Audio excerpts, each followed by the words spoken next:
What it be, what it do. In this video, we're going to do a nice tutorial on how to do competitor analysis.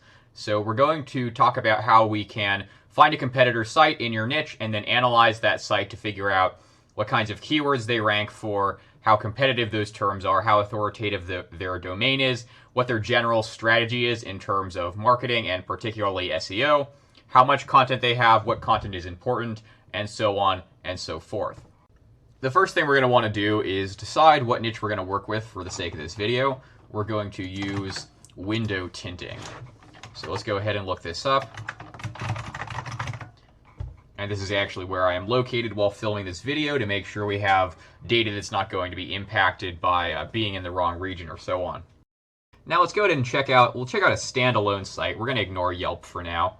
And what we're going to go ahead and do is we have this URL here. And we're going to evaluate the keywords this site is ranking for, their general backlink profile, and the site's overall strength. And we've got our list of the top 10 results for this term, rank ordered. Now we're going to evaluate this site in more depth, but first let's take a quick look at the overall profile of what we're seeing for this term on the first page of the search results to talk about what we can understand at a quick glance about how you can evaluate very quickly how the competition is in this niche. Now the first thing we're going to look at is this number here, so about 9 million results. Now this number can be a little bit misleading, so you can have a search where there's a relatively low number of results, but where the top results are very authoritative, so it's going to be difficult to be ranking on the first page or in the first position, even though the term overall doesn't have that much. But for context, let's go ahead and see what this looks like relative to some other local niches. And we can see here we have 400 million rather than 9 million, and for something a little more general, we can see we've still got about 73,000 results. So as far as local business niches go, window tinting is going to be on the lower edge of the competitive scale, or at least this particular term. You can also take note of the number of ads that appear on the page. Now the ads are a separate thing, and they won't necessarily cut into the organic traffic by that much necessarily, as generally there are something like 80+% of the clicks go to the actual non-paid, the organic results. So they won't necessarily cut into your traffic, but you can evaluate and look at and see, oh, there are 5 ads on the page. Every single slot, the top slots are full, and there's some at the bottom, and there's sometimes are things like little carousels of like product pages or whatever. Maps can also occasionally have ads as well. And that can give you a feel for how much people care about that niche, even though it may be kind of a separate thing in terms of the allocation of traffic. So we see here there's one ad, and I think that's the only ad on this page here. Or 2 ads, one at the top and one at the bottom. As far as ads go, 2 ads on the page for this search term is relatively light, so you can get a feel for this niche and tell that it's probably not going to be the most competitive in the world out of the box from that kind of rough overview. Whereas if you had, for example, 5 or 6 ads, it's likely going to be more difficult. From these factors, we have a decent overview of the general competition, but let's start looking at some of the individual entries on this list. And the first thing we're going to want to do before we even really start getting into the SEO type stuff is click on the sites and kind of feel them out. So similar to what we did here. Now let's check out this first one on the map. And what you can see is we've got a privacy error. Now, as I've stated before, privacy errors don't necessarily mean that the site is actually unsafe. They are often Google Chrome or Firefox having a stroke over HTTPS and SSL certs that don't really need to be there in a lot of cases. Regardless, as a factor to evaluate how well designed a site is, it is something where if you're seeing that kind of an error, there's a good chance they're not really spending that much time working on their site, and they may be less experienced at the digital marketing aspect of things. Now, we ignored the SSL cert error, and we're looking at the page directly, and there are a few other things that we can look at. Now, the site doesn't look half bad. This is reasonably well designed. The style sheet is related. I do notice that they don't have a favicon set, which again is another kind of a minor thing where it certainly isn't necessarily a problem for the site. The site could overall be fine.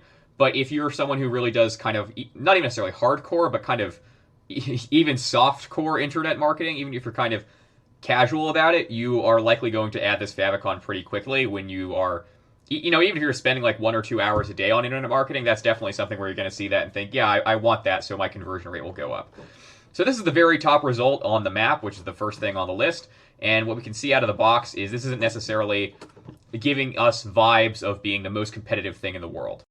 Of course, it's important to recognize that these kind of general feel signs are our impressions, so our instinct, rather than what necessarily is or isn't true. I doubt that having a favicon, for example, is a ranking factor in search engines, at least directly. If we head back to the search results, let's check out some of the other sites on here. So the second one on the map listing, Les Car, and we can see this is a Facebook group with a banner of relatively low resolution. And it looks like there is some activity that is last updated from around, well, there's something over here from last year. So there's occasional commentary. It looks like some people have recommended it. The page is not necessarily the most active, so it looks like the kind of business where there are still people kind of coming in and using the service, although the business owners are likely not keeping and maintaining the page extremely actively. They're probably still there now and then, but we can see, I think this is the last post from them directly is in 2014, so that's around 5 years since they've posted anything as far as I can tell on here, but they are still getting some people coming in and posting reviews. So in terms of competition, this is likely not going to be one of the hardest things to outrank again, simply from our impression here. This is something kind of similar to, well, I suppose it is a Facebook listing, so it's a little bit different, where they can get some advantages out of the box by having something like that set up rather than their own site in some cases. Kind of like a parasite type thing, which we've talked about in other videos in the past.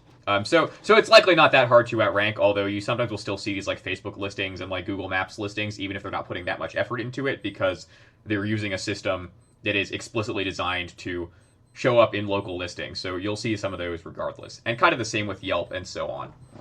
Now, from my impression so far, I think it's plausible that if you had a window tinting business you were trying to rank, you could probably even outrank.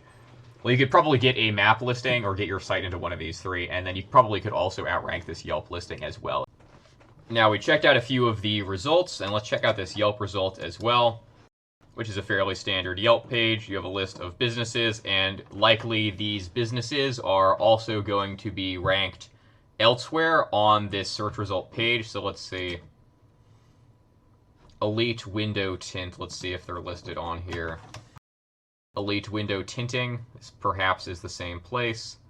Let's see. And it is, in fact, the same place.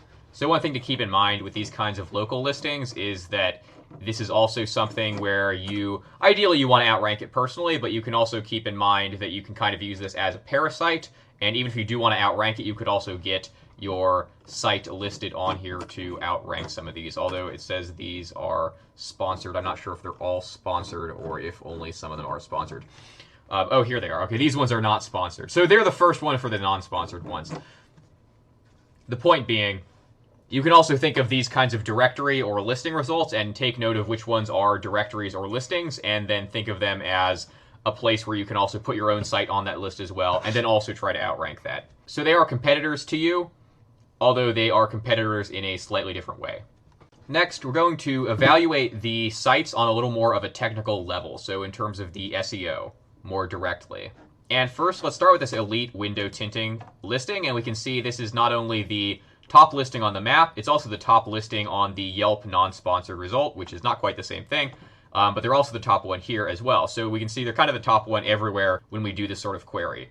So they're likely the biggest competitor, or at least one of the biggest competitors in the Portland window tinting in Portland niche, or for that keyword.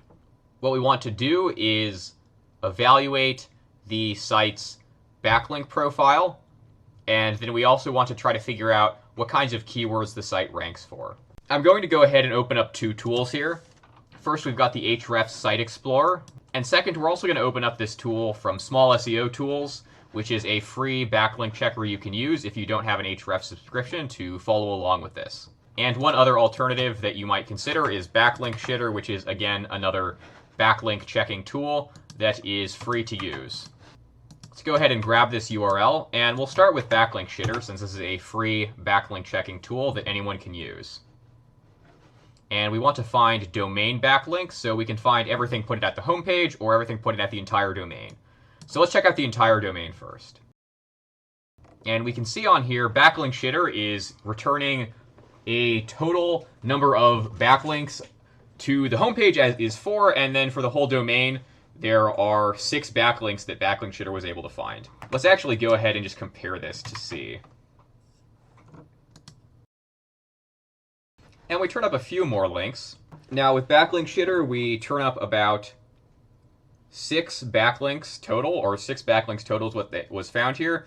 When I've tested this before, I generally see that it finds about the same amount as Small SEO Tools, the one on that site, depending on the search. Generally, I can find a few more than that when using like Ahrefs or other similar backlink checking tools that are a little bit fancier with larger budgets. And then from the results in Small SEO Tools, we see a few more backlinks. And from a quick overview of these look mostly like sort of kind of generic automated sorts of links, and then a few sort of targeted directory listings. I believe this was actually the Yelp one.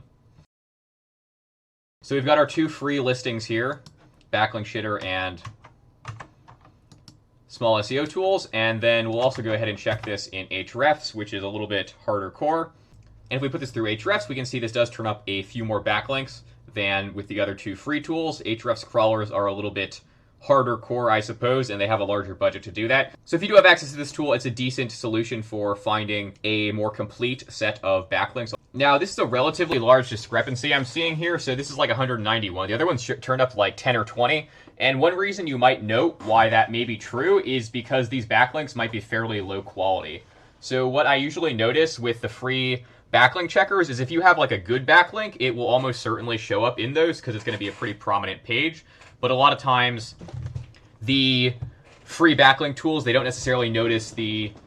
they are more likely to miss the... If you have only like very obscure backlinks, they're more likely to miss those or take longer to find them. So that might be why it's quite a large discrepancy in this case. Usually I don't see quite as large of a discrepancy. Like I don't usually see like 10 or 20 times as many links from Ahrefs. It's usually like double or maybe triple in Ahrefs versus other tools. Anyway... And then, of course, the important thing to remember or note is that if you're using, for example, Backlink Shitter, and then you use a second site in Backlink Shitter, a third site in Backlink Shitter, you can compare those as relative amounts, but then you want to note, like, if you're trying to use that number versus a different tool, so you can use them as a relative sort of comparison within that particular tool pretty reliably, although you can sometimes see discrepancies like this between tools. Now that we have this data, let's break down what this data actually means, or how to kind of evaluate this. So at a broader level, the first thing you're going to want to note is the difference between the backlink count and the number of referring domains. So this is talking about the number of unique sites that link to Window Tint website, Elite Window Tint. So the number of unique domains that link to the Window Tint site. And this is the number of links total. So this would suggest there's 2 links, one domain links to it twice. So there's a difference. So that's the difference between what those terms mean. And if we go over to Ahrefs, we see the same thing, number of links to the domain, and then number of unique referring domains. Generally, it's best to look at the number of referring domains than the number of backlinks as a kind of general metric. You'll often see sites where really there's only maybe one real link to the site, but because that link might appear on many different pages, so maybe you have a comment, and then that comment might appear on the article you commented on.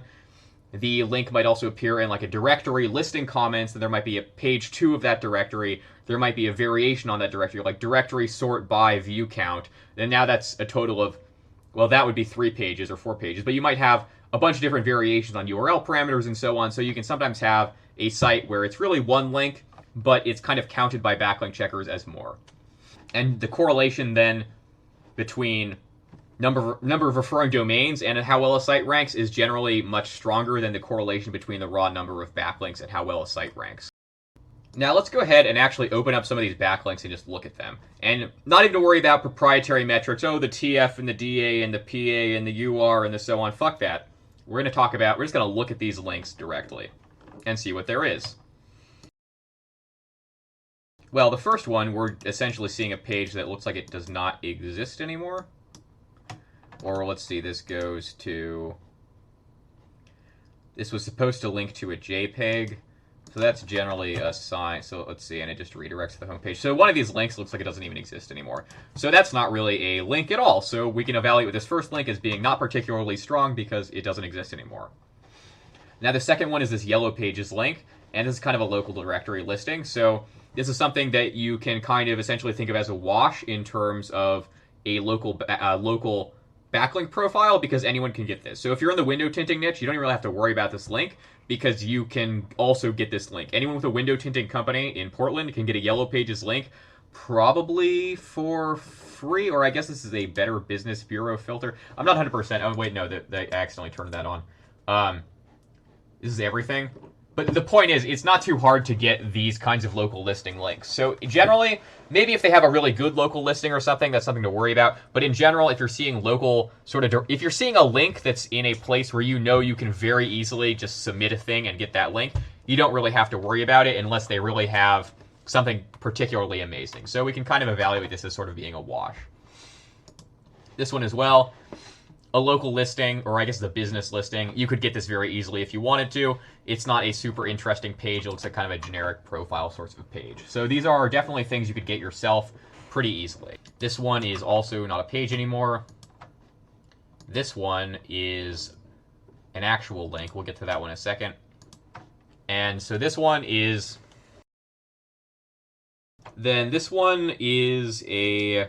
This one redirects, so this looks like, a lot of times you'll see these links just pop up as like sort of random bullshit automated links that just appear in your history if you own a site, which is what I was expecting, but it now redirects to like kind of a listing for Brazil. So this is kind of a generic spammy link. You could probably, I don't even know if you would really care about this link. It just looks like complete trash. I don't even think this is the page he was on. I think this is, he just redirected to something else. So I don't even think he built this link. This is not something you have to worry about. I don't even think he has this link anymore.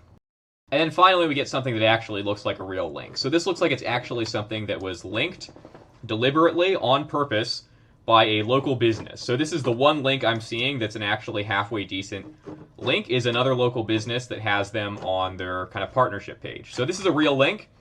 So all in all, from Backlink Shitter, we found one link and then nothing else, basically. So if you can build one link, according to just the Backlink Shitter data, you should be able to beat this competitor and their site and rank better than them. And you probably also want to get like a local listing in maybe Google Business, or maybe do a Facebook thing as well. They're not mutually exclusive. So you could pretty easily, from that keyword research data, beat this site. And if we look at these, we get kind of similar stuff. We can see the Yelp directory or something else, some other directory. It's just a list of directories. These are all things that are going to be accessible to you if you were in this niche. Another directory, and some automated crap. I don't think this one even picked up the actually good link. Yeah, I think this one actually missed the other link. So this is another reason why you might use multiple tools, or particularly if you're using free tools, is that they often can miss stuff.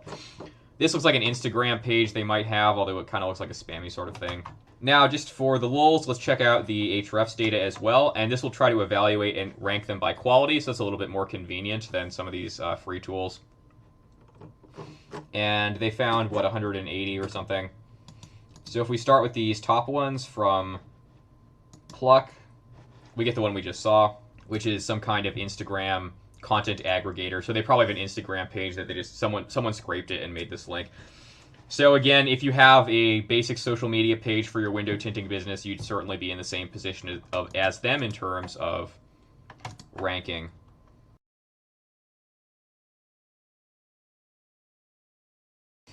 And this looks like a comment that someone actually made on a forum, so not a halfway bad link on a relevant forum. So this is actually not a bad example of how forums can actually be used for link building. It looks like this is even do follow.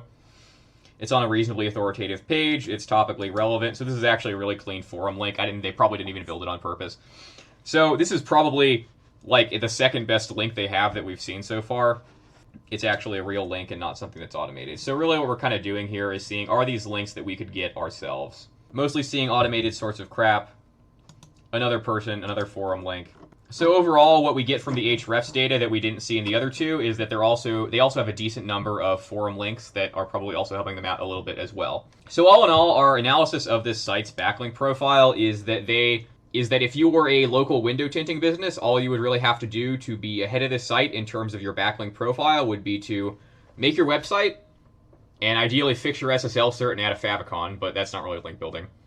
and then to make a few social media pages, make a Google My Business page. With a few forum links, you would be tied with them, essentially. And then they do have that one other site that is listing them as a local partner. So what you'd probably want to do is find something, and maybe you'd have an opportunity to get that from one of your partners if you had someone, but you could also find something like a guest post, or if you check out our link building video, there's a lot of different things in there you could do. A guest post, possibly something like a testimonial for another business, or a testimonial for a product that you sell.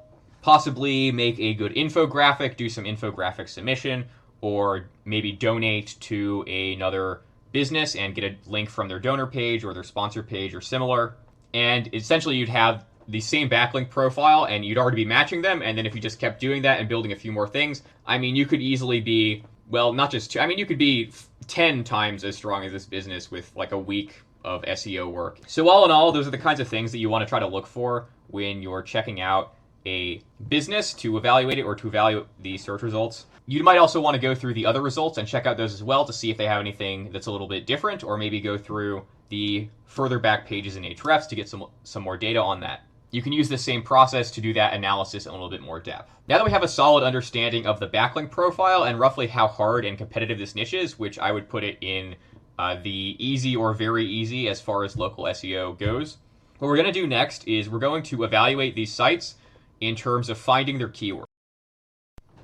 Next, what we're going to do is figure out how to actually find the keywords that these other sites are ranking for. So we have our one sort of seed keyword, and we talked in the keyword research video that I'll link below this video in more depth about general keyword research, but what we're going to do is discuss in a little more depth how to do kind of competitor keyword research. So we're going to work with this site again, and if you do have something like Ahrefs, you can just kind of cheat and use their organic keyword tool, and we just see here's a list of keywords that this site ranks for. So that's very easy, although that's not really accessible if you don't have an Ahrefs subscription. So let's talk about how we can find this same kind of data without using a paid proprietary tool.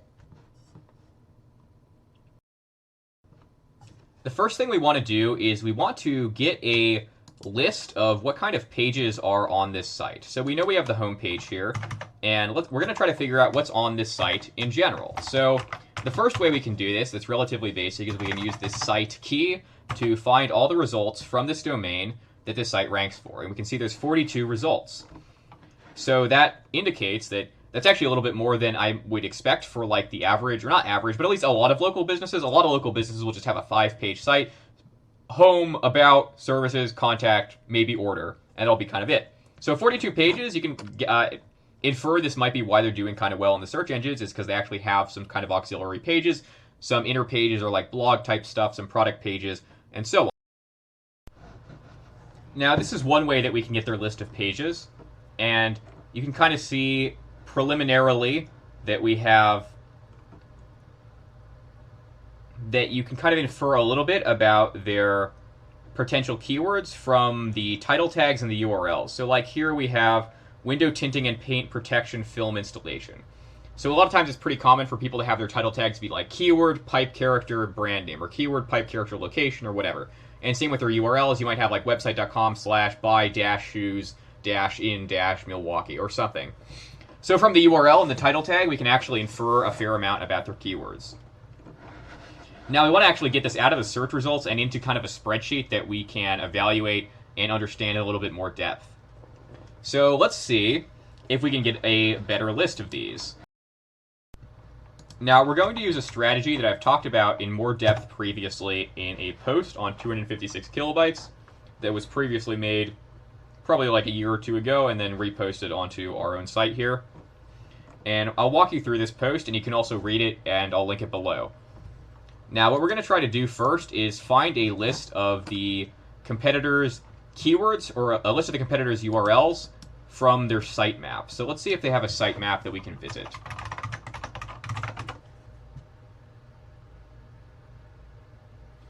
And fortunately we do. You can see they use Yoast, and we've got 3 sitemaps here. So a category one, a page one, and a post one.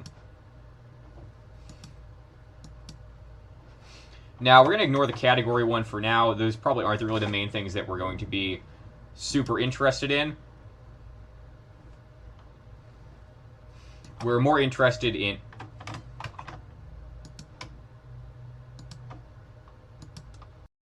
What we're going to do is we're going to actually try to find the sitemap pages.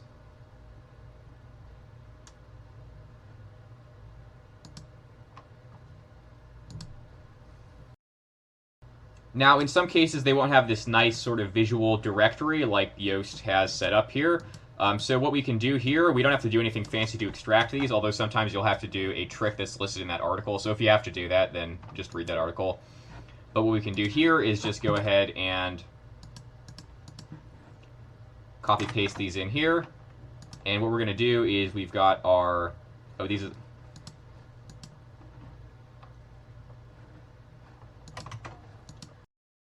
Now, in some cases, this sitemap won't be quite as pretty. It looks like Yoast has a nice custom user interface for their sitemaps, if you're using Yoast for that, which a lot of people will be. Sometimes you'll just get the raw XML, in which case there's a trick that's listed in the 256 kilobytes article that I just showed, that I'll link below, on how to scrape all competitor URLs, titles, descriptions, and meta keywords.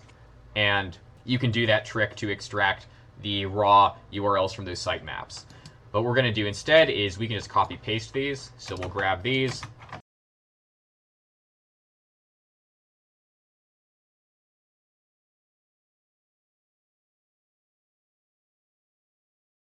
Now what we're going to do is we're going to use this tool here, which is going to extract the site's meta tags and the title. So we mostly want the title and the URL, but the meta description can also be helpful as well. And there usually aren't meta keywords because no one's really used those since like 2001. But it will extract any that do exist.